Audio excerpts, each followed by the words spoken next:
Halo kaum pemula, kaum recehan rebahan cari cuan. Oke, gue ucapkan banyak-banyak terima kasih pada kalian yang selalu support channel ini. Dan yang baru mampir silahkan klik tombol subscribe terlebih dahulu. Dan jangan lupa juga diaktifkan notifikasi loncengnya supaya tidak ketinggalan dari updatean-updatean terbaru yang ada di channel ini. Oke, pada kesempatan hari ini gue akan mengulas kembali ya kasus terepik atau kejadian terepik dengan runtuhnya salah satu koin pada bulan Mei kemarin. Tetapi sebelum lanjut ke pembahasan, seperti biasa gue ingatkan kembali kepada kalian tetap do your own research. Di sini gue tidak ada unsur ajakan kepada kalian untuk membeli ataupun menjual koin-koin dan juga token-token yang gue bahas. So, apapun risikonya gue tidak ikut bertanggung jawab. Oke, jadi langsung saja nih kita cek-cek market terlebih dahulu. Di mana sekarang ini gua buka di exchange Binance ya. Dan untuk market kondisinya sekarang ini Bitcoin turun ya 0,12%, Ethereum turun juga 1,37%. Tapi di sini si Binu masih naik aja nih ya 4,40%. Dan di sini pun ada beberapa altcoin lah ya yang cenderung mengalami kenaikan. Oke, jadi langsung saja nih ya yang bakalan gue bahas sekarang ini adalah koin Luna Classic. Nah, ini dia. Dia pun sekarang naik nih walaupun tipis ya 0,73%. Nah, dari kasusnya koin Terra Luna Classic ini ya yang dulunya sebagai koin Luna tapi sekarang telah dibagikan terhadap komunitas dan namanya diganti menjadi Luna Classic. Dan dari salah satu CEO ataupun foundernya dari koin Terra Luna ini sekarang telah ada pengakuan ya bahwa kehancuran ini adalah penyebabnya dia gitu. Jadi kemungkinan pun dia akan bersedia apabila dia akan dipenjara gitu ya. Wow, ini sangat dramatis banget gitu ya. Dan ini dulu itu sangat kontroversial. Oke, jadi langsung saja kita nggak perlu banyak basa-basi, kita langsung masuk ke sumber informasinya. Oke, diangkat oleh You Today. CEO founder Terra menyebut orang yang harus disalahkan atas runtuhnya. Nah, jadi di sini dia sendiri gitu ya yang memang mengungkapkan di salah satu wawancara bahwa CEO founder Terra ini menyebut orang yang harus disalahkan itu saya gitu ya. Jadi si Dokwon itu sendiri nih yang memang ingin disalahkan gitu ya. Jadi jangan menyalahkan orang lain, salahkanlah saya ya. Kurang lebih seperti itu nih apa yang dikatakan oleh si Dokwon itu sendiri. Selama wawancara luas dengan salah satu pendiri Trartles Media dan mantan reporter CNBC Jack Gassman, Doc Wan dari Terra mengatakan bahwa dia sendiri yang bertanggung jawab atas jatuhnya proyek kripto yang populer.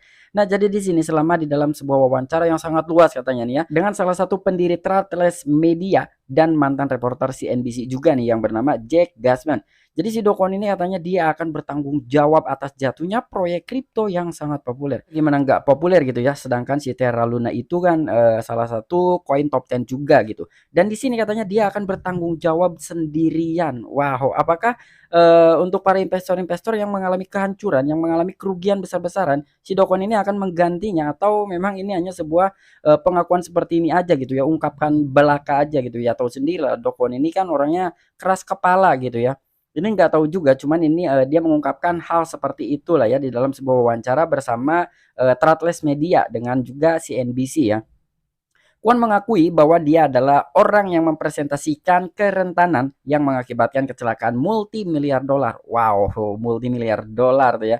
Jadi di sini sekarang dia telah mengakui ya, Do Kwon itu bahwa dia yang telah mempresentasikan kerentanan yang di situ mengakibatkan kecelakaan multi-miliar dolar. Waduh, Do Kwon ya. Dan di sini pun menyusul keruntuhannya yang spektakuler pada bulan Mei, salah satu proyek kripto paling sukses langsung menarik tuduhan penipuan dengan reputasi Kwon mendapat pukulan besar. Iya dong, gimana nggak mendapat pukulan besar? Gimana tidak ada tuduhan-tuduhan penipuan? Karena top 10 itu ya, itu udah masuk wow, itu udah kelasnya beda gitu ya, udah beda kelas lah gitu kalau udah cryptocurrency masuk top 10 gitu, itu udah beda kelas. Dan di sini banyak juga orang-orang yang mengalami kerugian sangat besar gitu ya, bahkan ada ya kasusnya itu bunuh diri gitu ya, amit-amit ya, itu mungkin karena frustasi dananya di situ semua tiba-tiba hancur. Bahkan tidak ada harganya sekarang ya, itu cuma Rp1 aja untuk Luna Classic. Dan di sini Kwon pasti akan mendapatkan pukulan yang sangat besar. Kwon bersikeras bahwa dia tidak pernah mempersingkat cryptocurrency apapun sepanjang hidupnya, apalagi cryptocurrency dari ekosistem Terra. Menolak desas-desus bahwa dia sendiri mendapat untung dari kecelakaan Epic, pengembang kontroversial mengatakan bahwa dia sendiri membakar sebagian besar kekayaan bersihnya dalam beberapa hari ketika Luna dan USD berputar menuju nol pada bulan Mei. Namun karena sifat mata uang kripto yang anonim, hampir tidak mungkin untuk memverifikasi apakah klaim dari Dokon itu sah atau tidak. Nah, cuman di sini nih ada sedikit benturan gitu ya. Jadi kenapa ada benturan? Karena di sini Kwon sangat bersikeras gitu ya bahwa dia tidak pernah mempersingkat umur, mungkin ya, mempersingkat umur dari cryptocurrency yaitu koin Terra Luna yang sekarang menjadi Luna Classic, bahkan apapun ya sepanjang hidupnya nih. Apalagi dari cryptocurrency yang ada di ekosistem Terra ataupun Terraform Slab gitu ya, karena banyak juga bukan hanya koin Terra Luna yang menjadi imbasnya gitu.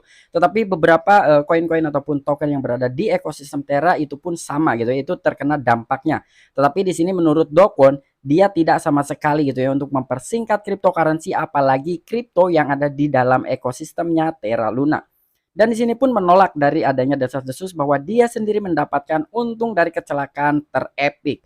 Bahkan di sini sangat kontroversial juga gitu ya, dan dia pun mengatakan bahwa dia sendiri membakar sebagian besar kekayaan bersihnya dalam beberapa hari ketika Luna dan USD berputar menuju nol pada bulan Mei. Nah, di sini pun dia mengklaim kembali gitu ya. Karena adanya kehancuran ya, mungkin dia membakar uangnya ya dalam artian dia buyback gitu ya demi menstabilkan dari sebuah harga, ternyata itu tidak bisa tertahan gitu ya, jadi mau nggak mau ya ujung-ujungnya hancur juga. Tetapi itu kita nggak tahu ya apakah itu benar dia menahan dari sebuah harga atau memang itu hanya spekulasi yang dikatakan oleh Dokwon saja nih. Dan di sini pun karena sifat dari cryptocurrency atau mata uang kripto yang sangat anonim atau bisa dibilang fluktuatif gitu ya dari sebuah harganya, dan hampir tidak mungkin untuk memverifikasi apakah klaim Dokwon itu sah atau tidak. Gua rasa ini tidak sah gitu ya, karena memang apa yang dikatakan Dokwon dari artikel di atas dalam sebuah wawancara gitu ya, dan di sini pun di dalam sebuah wawancara juga, tetapi ini bertolak belakang gitu ya.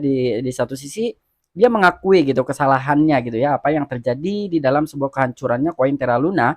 Dia mengakui jangan menyalahkan orang lain, salahkanlah saya. Tetapi di sisi lain di sini pun dia membela diri gitu ya. Kurang lebih ini membela diri lah di artikel yang ini ya. Si Dokon itu membela dirinya sendiri gitu supaya tidak disalahkan ya. Tapi ini menurut gue ini tidak salah apa yang dikatakan oleh dia, karena sebelumnya dia mengatakan bahwa dirinya yang salah, tapi di sisi lain dia juga membela diri ya. Dan pengusaha itu tidak khawatir tentang prospek kemungkinan hukuman penjara, hanya menjawab bahwa hidup itu panjang ketika ditanya tentang kesulitannya. Dengan banyak investigasi dan tuntutan hukum, tembok hukum tampaknya mendekati Dokwon. Pada akhir Juni, karyawan Terraform Slab atau TFL dilarang meninggalkan Korea Selatan. Kwon sendiri saat ini berbasis di Singapura atau tinggal di Singapura. Nah, di sini pun ya, pengusaha itu atau Dokwon sendiri itu tidak khawatir katanya nih tentang prospek kemungkinan hukuman penjara. Jadi Dokwon sama sekali tidak memperdulikan gitu. Ya maksudnya tidak memperdulikan dalam artian ya dia siap gitu ya apabila dia memang harus menerima hukuman gitu ya, harus menerima hukumannya dengan satu sisi di penjara gitu. Dan menurut dia pun dia hanya menjawab bahwa hidup itu panjang. Jadi walaupun di penjara saat ini ya mungkin penjara sekitar berapa tahun, 1 tahun, 2 tahun atau 10 tahun, 20 tahun ya gua nggak tahu gitu ya. Karena di sini tidak dilampirkan berapa lama dia akan dipenjara, tetapi di sini jawaban dari Dokwon hidup itu panjang katanya. Jadi dia sangat optimis sekali gitu bahwa umur dia akan panjang gitu ya. Makanya di penjara sekalipun dia tidak khawatir ketika ditanya tentang kesulitannya. Dan di sini dengan banyak investigasi juga dan tuntutan hukum gitu ya, tembok hukum tampaknya mendekati Dokwon. Pada akhir Juni pun karyawan dari TFL atau Terraform Slab itu dilarang meninggalkan negara Korea Selatan. Tetapi untuk Dokwon sendiri saat ini dia berada di negara Singapura gitu ya. Nah, mungkin disitulah ada sebuah investigasi lebih lanjut lagi gitu ya, karena di sisi lain dari beberapa CEO ataupun tim-tim dari TFL ini dilarang meninggalkan Korea Selatan, namun Dokwon sendiri dia telah lebih dulu gitu ya meninggalkan negara Korea Selatan, dan saat ini Dokwon itu berada di negara Singapura. Oke, mungkin itu aja informasi yang bisa gue sampaikan kepada kalian. Kurang dan lebihnya mohon maaf. Jadi sekarang ini Dokwon telah mengakui gitu ya bahwa kehancuran Terra Luna itu dia yang melakukannya, kurang lebih seperti itu, dan dia pun akan bertanggung jawab sendirian gitu ya dengan adanya kehancuran terepik lah gitu di dunia cryptocurrency ya, walaupun ini memang bukan yang pertama kalinya ya dari kehancuran koin-koin ataupun aset digital seperti cryptocurrency. Tapi ini yang terbaru gitu ya untuk cryptocurrency yang memang mengalami kehancuran sangat luar biasa. Namun di sini Dokwon pun kemungkinan gitu ya dia akan dipenjara, dan dia pun sangat siap apabila memang hukumannya harus dipenjara, dan dia pun berpikir dengan jawaban optimis gitu ya bahwa umur hidup itu akan panjang gitu. Jadi dia masih optimis lah bahwa hidupnya itu akan panjang gitu ya. Jadi sama sekali tidak menghiraukan walaupun memang dia harus dipenjara. Nah, jadi buat kalian dengan adanya artikel seperti itu dari pengakuan salah satu CEO founder Terra Luna yang bernama Dokwon, dia akan bertanggung jawab tentang cryptocurrency yang mengalami kehancurannya itu yang dikelola oleh Dokwon.